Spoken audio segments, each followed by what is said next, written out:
Okay guys, welcome back to my channel. Sharing an AMG exclusive platform with the SL, the all-new AMG GT arrives with a new design inside and out, and a more weight than ever thanks to a 4MATIC Plus system. Let's talk about design. The shape look a bit more bloated even with the size being similar to the old models thanks to a smarter body.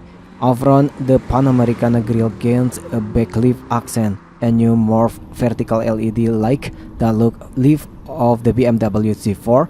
Our back are sweet 3D looking LED taillight and quad exhaust tip.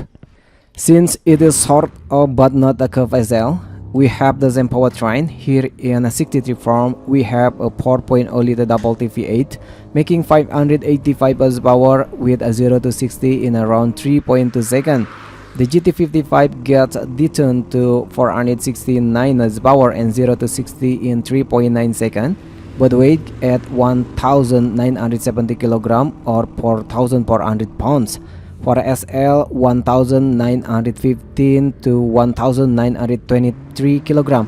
It also now has a variable all-wheel drive system like the SL. This is prior to a 9-speed shift gearbox, no longer in a transaxle format. An e-performance V8 likely will come in the future with around 800 horsepower.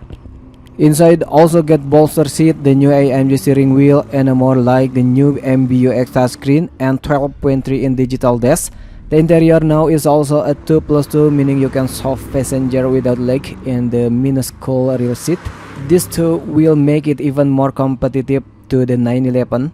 Platform-wise, it uses a modified version of the AMG GT's MSA architecture with a 4-wheel Tier 2. The new coupe is 182mm longer, 45mm wider, and 66mm higher than the first generation GT. The 55 will cost around at $190,000 while the 63 around at $230,000. Okay guys, what do you think about 2024 Mercedes-AMG GT? Please leave comment down below. Don't forget to subscribe and hit the like button too. Thank you.